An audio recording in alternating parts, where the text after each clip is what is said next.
A landlord comes and increases the rent, 2 times, 3 times as much as what you were paying before, and gives you such a short time to pay that you have to quickly get out of there, or they say they want to renovate and then you have to move. There is no security when it comes to home ownership in Lagos, because you could wake up one morning and the government tells you that this particular area is somewhere that you're not supposed to buy in land from. And then finding somewhere else that is within your budget, you find places that are very unfit for living. The conditions are really terrible, and you see that if you don't take it, somebody else is ready to take it.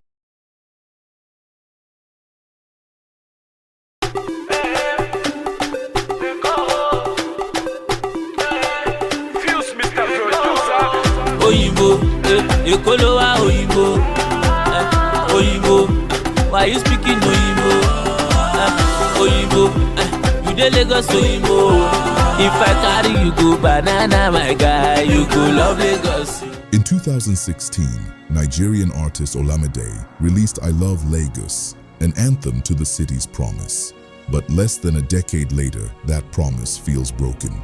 Lagos is fast becoming a city for the 1%, where soaring rents and forced evictions push thousands to the margins. And so we ask, where will normal people sleep tonight?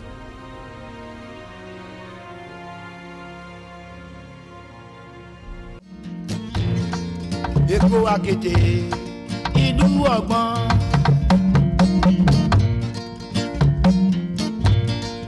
Eko akete, ìlú ọgbọ́n. Arọ́mọdé kò má já o. Eko arọ́mísà lẹ́gbẹ́lẹ́gbẹ́. Lagos's housing crisis has deep roots. In colonial times, segregation was racial, Europeans in reserved quarters, natives in separate settlements. Today, that divide is economic, with wealth deciding who belongs and who is excluded. That era was extractive. It was the foundation of many of the institutions we have today. And so that sort of extractive relationship, us and them, is reproduced in many sectors today, including housing. Dr. Temilade believes that Nigeria's independence was not won by the masses, but negotiated by a small elite with the colonial powers. These elites, already benefiting from colonial systems, carried their privileges into the new nation, reproducing the same structures of inequality after 1960. In Lagos, it has manifested in form of exclusive settlements for the wealthy. We have the island or the islands, Ikoyi, VI.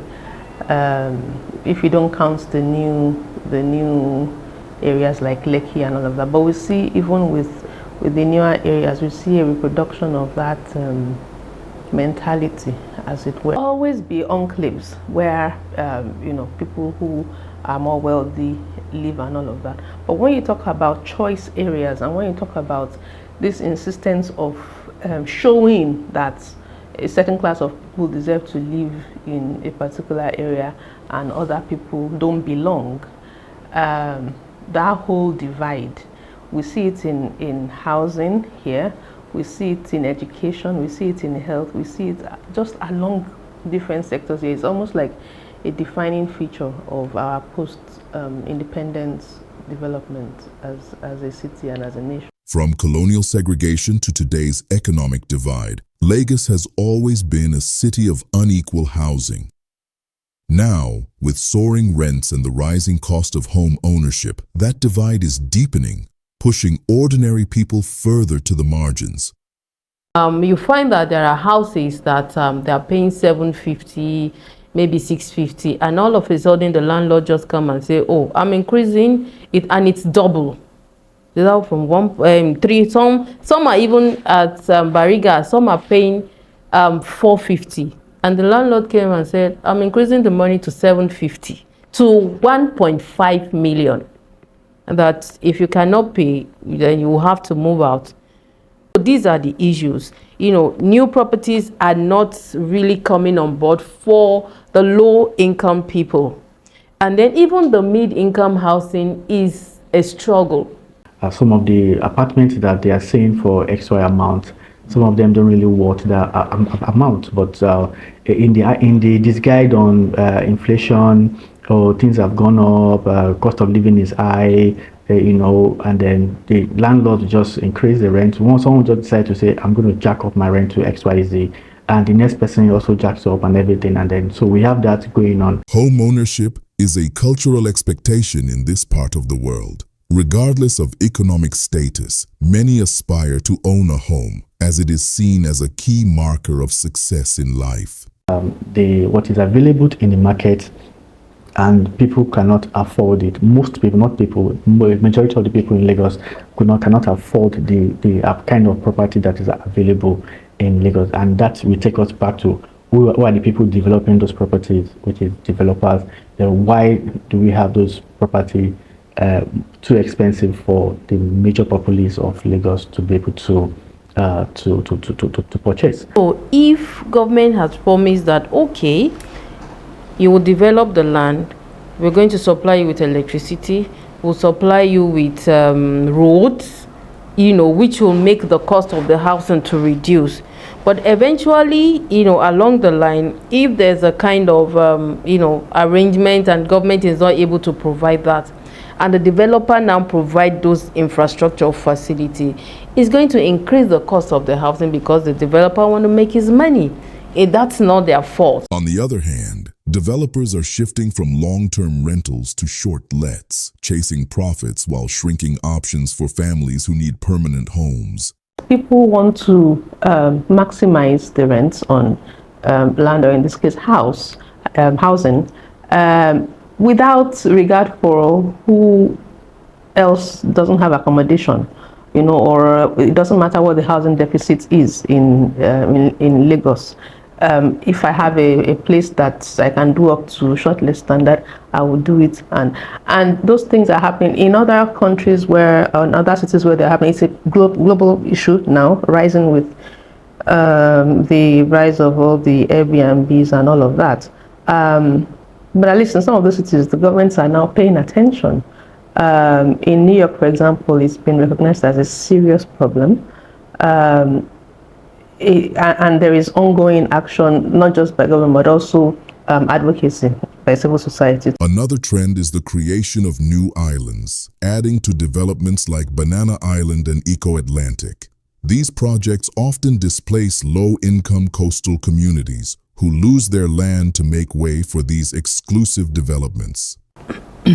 We have seen the island springing up, and sometimes before you even get to know about the island, it's been allocated, it's been sold out even before you get to know.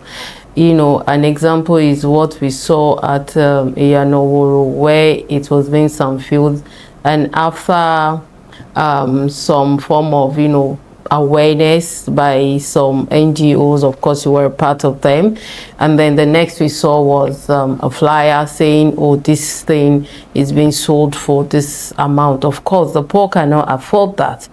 Well, maybe with the level of income and the volume of money involved, of course that's a kind of segregation that it's only the rich and the affluent that can really afford that island. Affordable luxury dominates new development, with billboards touting it at every turn.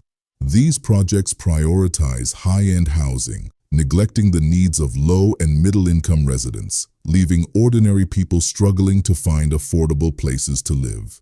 If we continue with having those kind of luxury apartments without considering the low-income people, now we'll have issues. You need a gardener in that house. You need a plumber, you need all of, and these people will be coming from the mainland. It will increase the cost of all of the services. It has to be a way that we need to inculcate the low income housing, because they have the right to the city. On the other hand, the Lagos state government has exacerbated the housing crisis for low-income groups by acquiring their land under the pretext of overriding public interest. These lands are often transformed into prime properties for the wealthy and powerful, further marginalizing the poor. Magodo case was quite interesting, and I really love the doggedness of the landowners, the original family who owned, that land. Because initially when it came up, like, okay, they were in the court since a long time, and when they acquired that land, it was for public use. And so they now realize that it's being, subdivided and allocated for private estate. And so the family went to court that you said, this is going to be used for public use. You are not using for public use. Then return our land back to us. And then it became an issue. Of course, this issue of you're fighting with government, but they were dogged. And so they went to court, and I think about 4 or 5 years ago, I don't know, around that, they won the case and they came back and started marking all the houses around the Magodo axis, like, we want this land back, we want it back, we have won, because you didn't use it for what you wanted to use it for. And so government had to call them and say, okay, let's have a renegotiation. Okay, we can give you a land somewhere. I think at that time it was around Badagry, and they said they don't want Badagry, that we want a land that is commensurate with the value of the land you have acquired from us in Magodo as at today. So those were some of the issues, and I'm sure they had some negotiations, So that is to show you that the people owns the land, not the government, and so they must not be segregated. They have the right to live in the city. As such, government should, have this at the back of their mind, that the poor has to be provided for within the city. The city is not meant for the rich alone. Key stakeholders in Lagos's housing market treat land as an economic commodity rather than a social good for city planning, prioritizing the highest bidders and allowing wealth to dictate urban development. I've not seen anywhere in Nigeria, let alone Lagos, where land is our highest price commodity, where land prices go down. They keep moving up. Do you understand? So because of that, it becomes easy for anybody to use land as one key critical means of creating wealth and securing wealth. So that in other places, land depreciates. I mean, property depreciates. But here, it keeps soaring. This is why we speak about the need for public intervention. Everywhere there are human beings, there is always the tendency or the inclination for private profit over public good. This is why public regulation, public policy, they're so important. You see, the first thing is that it's a systemic issue. It boils down on policy issues for affordable housing. And now government have tried it. It's really not working. Even the recent Renew Hope agenda housing, were able to identify one around Aja, and so we went in to make inquiry. At some point, the first time we inquired, it was 25 million.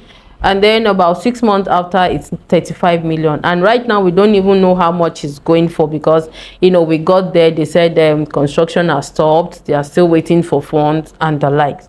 And so these are some of the issues. One, government is not able to provide affordable. And then if you say a unit of apartment is 35 million, how many of the low income can, afford that with 70,000 naira, or 77,000 naira, whichever, of the minimum wage? Even someone earning 200,000 naira per month, I'm not sure they can afford a house of 35 million naira. That's way too much. Maybe the question we should be asking the government is, who are the real people of Lagos? Who are the real Lagosians? Who do they feel responsible to or responsible for? Clearly not the 99% who don't have very many decent options. To address its deficit, Lagos has launched mortgage schemes, rent-to-own initiatives, and public-private partnerships through several of its agencies. It's a 4-bedroom at Olaleye Newtown Estate, which was a partnership between LBIC and Exquisite Homes. It was sitting on a total of 7,000 square meters. It was 8 blocks of Mentionate. meaning the 4-bedroom are sitting on two floors. Each one has a ground floor and a top floor, and it's well finished at seeing that one, and it has all of the trappings of luxury that meets comfort. But between 2020 and 2024, these produced about 7,500 units, a drop in the ocean compared to millions still in need. These housing units that have been produced, these housing policies, have they helped us to reduce the housing deficits? That's in terms of quantity, the number of stocks coming to the market. Now, the other way to look at it in terms of quality. Now, we're looking at it like affordability, accessibility, and other problems that comes with the lack of housing, hasn't been able to help us solve it. Now, in terms of quantity, we can probably say that the units of housing that have come to be, especially in the last 1 year, in their thousands, when we speak of the housing deficit in millions. So you then ask the question, are these policies in fact working? So without even saying anything, we can already see the results, thousands to millions, and we still find people constantly, in need of housing. Beyond mere statistics and policies, the critical issue is accessibility. Who do these housing schemes genuinely serve? In Lagos, cost and eligibility often hinges on stringent criteria that frequently exclude the average citizen. In terms of accessibility, many of the housing policies require that you have minimum requirements. You must show formal employment, you must show some ID cards, you must show some tax to be paid. There's so many things required for you to access this housing unit. So all of that are the questions we ask in regarding if these policies have been able to address the issues of housing, and we see that they're falling short. But what we've constantly seen is that those who are able to access, who are able to afford these houses, are from middle to high income owners. There's still lack of provision, sufficient provision for the low and informal middle earners. And so now that answers our questions of what we think about the housing market in Lagos State. The partnership between developers and the state has primarily yielded high-income housing products, excluding many from benefiting from these numerous schemes. As developers, even with the partnership with the state, find low-cost housing ventures unprofitable. The development industry, the real estate developers community needs to redefine what is profit to them. Yeah, so it is the moment they start redefining what profit is, and then we will now start having another conversation, because government will not actually develop for us. It is that same private developers that will develop. So if NGOs want to really tackle the problem of housing in Lagos or anywhere, let them get into the community of the private developers. They have association. Go there and talk to them. Then they may not listen because they've seen the money and nobody wants to go back. No. Mr. Soji Ben advocates reimagining profit, questioning conventional views on housing profitability, and urging a philosophical shift essential for the housing business community and the government to embrace. We believe that there is the people, there is a place, there is a product, and then there is a profit. And that is what drives every development. The profit will be divided it's always divided into two. There is monetary profit, which is the return on investment, how much are we making, and that is subject to how the money came in. A developer will always have to believe that even though he has the money to develop the project, he wants to believe that he's sourcing the money from somewhere. And that from somewhere comes with interest rates, and which he has to return, and they also make money to service every other cost, overhead and the rest. That is why the cost goes up. But there's another side of the profits, which is called impact. If the moment they start looking at impact out to it, which is the social value of creating the housing system, that will help us to be able to attract certain level of funding. With the DFIs, we're getting subsidy from government, and they'll be able to defend it that, okay, government getting land and they're giving it to developer. That is where you have the government, the private, and the community working together to deliver projects. And that is one of the best, easiest solution. Recognizing impact as a form of profit, Mr. Soji Ben believes this system will succeed only through a participatory approach that actively engages communities. They call the professionals come together, and then they look at the particular community or a village. Okay, we want to develop this particular community.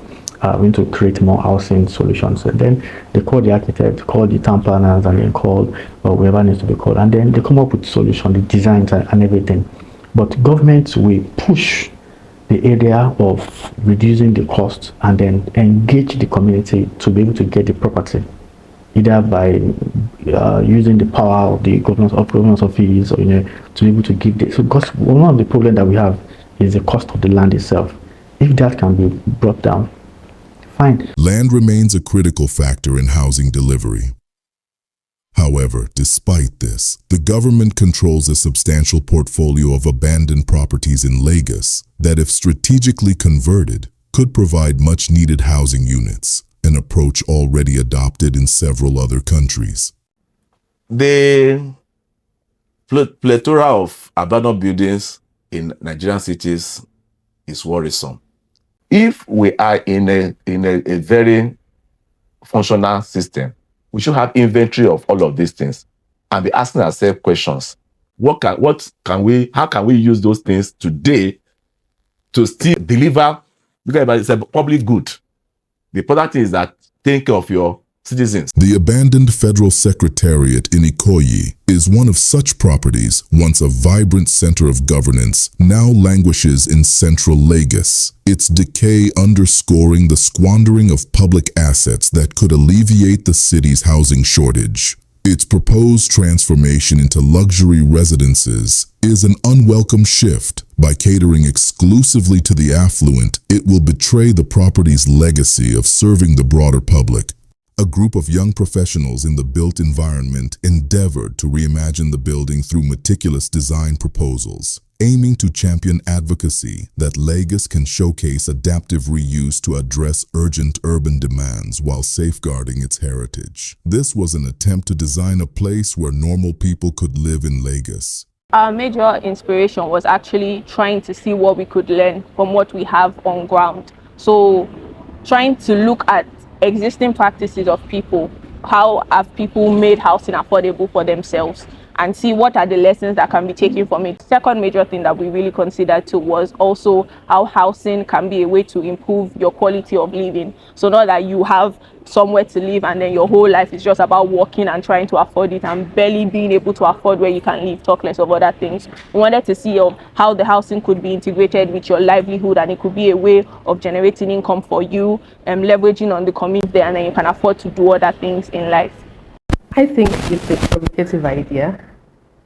I think if I were a government official, which I am not, I think I would find it really stimulating. That kind of investment or that kind of conversion is not only the right thing to do. I would argue that even from a state government perspective, it is the smart thing to do. The smart thing to do in salvaging millions and billions of naira that has already gone into setting those places up, and in doing that, instead of earmarking resources and working with other stakeholders to revitalize those places and make them more inclusive, you are infusing life into those places and you are solving this housing problem. It is cheaper to do that conversion than to build houses from scratch, social housing from scratch, for example. It is an opportunity. For the young professionals, design here is about belonging. Built on the principle of for the people, by the people, it responds directly to the realities and strengths of underserved communities, incorporating facilities and features essential for living. My favorite submission, what sold it for me were two things. It was that there's this huge market square in the middle of the towers, right? In the middle of and in front of the towers, huge. So for livelihoods. The island is known primarily for commerce, so that's just bringing some of that commerce into there. And the second thing would be the green space. And who says that we can't, the green vertical spaces, I think that was another feature that that we saw there. Who says that we can't be examples to other countries that we even consider more advanced and also have gone the way of brick and mortar and concrete and everything, and they're having serious problems. We know the issues with housing projects, for example, in the US, where they just build these lifeless blocks and all of that. But we have designs here, being able to integrate and literally transform something that was entirely like concrete and brick and mortar, but introducing light, introducing green, introducing space, and all of a sudden it becomes so vibrant, naturally, and so open. And so you have more better psychological well-being for those living there. You have dignity and decency. They're not just throwing people into one lightless and lifeless block.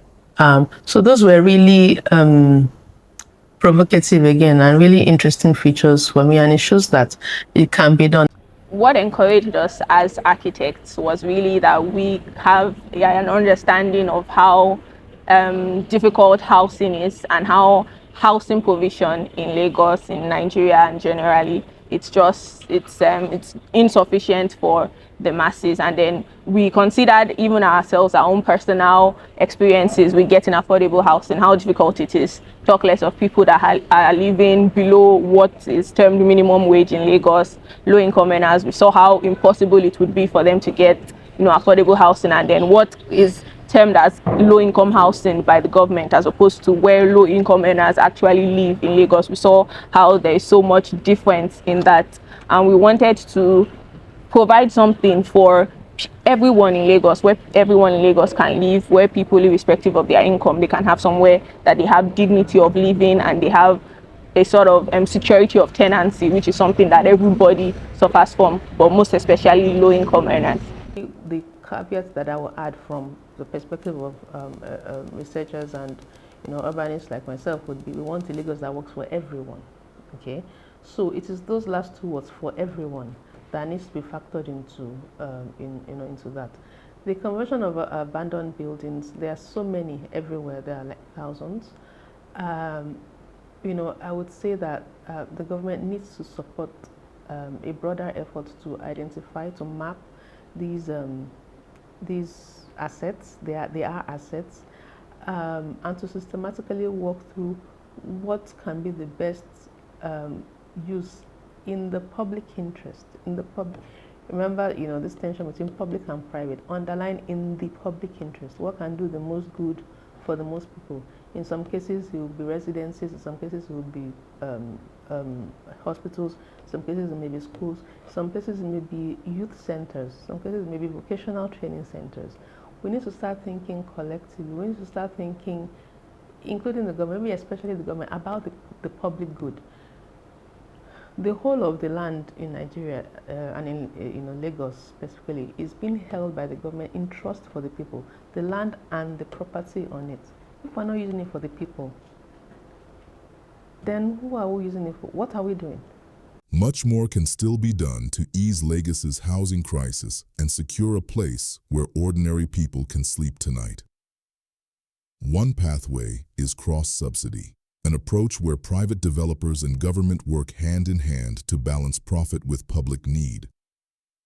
But with cross-subsidy, it just means that government is ready to give some incentives to private sector players. So, for example, you want to do things like tax holidays, if you do this development, but you will then say that you must give me 20% or 10% or 15%, whatever numbers that can be agreed, okay, to say that you need to cap this at some 10 million or 15 million naira per unit, so that those at the bottom of the pyramid can enjoy this. The remaining 85% or 90%, you can sell at market rate. So that sort of cross-subsidy can help, is a financing model that can then help government to be able to fund that. But for private actors to do that right, there needs to be some incentives. Like I said, it could be tax breaks. It could be you are giving them 50% discount on their permits and licenses, and building approvals, for that project. And you don't even have to have the units that are subsidized in the same location where the developers are building. So the developers could be building somewhere, let's say somewhere in Bagada, or somewhere in, Lekki, of that axis of, Lekki, Shangotedo and all of that, right? And you can give them to say, look, somewhere in Ibeju, Lekki, I need you to do this 10 million naira or 15 million naira housing. Or somewhere in Badagry or Ikorodu, I need you to do this 15 million naira housing. Give me 100 units of 15 million naira housing. I will net all of that off, the project that you're doing in the urban area and all of that. Often policy proposals like these are left to gather dust, stalled not by lack of ideas, but by lack of political will. As Mr. Rowland points out, the decisive factor is one word: interest. The interest of everybody involved is not yet aligned, okay? So government interest is not aligned with private sector's interests, all right? It's probably not aligned even with the NGOs. So the guys in the private sector, they want to make money, right? If there is a way, just like we said before, if there is a way that everyone's interest is aligned, so private sector gets its tax rebates, get their incentives, okay? They will do something, they will create a product that favors those at the bottom of the pyramid. Otherwise, their money will keep going to where they will make money. It is possible to house the poor. It is possible to provide housing for the bottom of the pyramid. But the interest of all stakeholders who will make this happen must align. Until then, it's just going to be rhetorics and a lot of stories. From all we have seen, the voices of the urban poor remain the most overlooked in Lagos's development story. A true commitment is needed, one that places ordinary people at the center. From repurposing abandoned public buildings to cross-subsidy models to cooperative housing, these initiatives offer real pathways the Lagos state government must explore to ensure a city where everyone has a place to call home.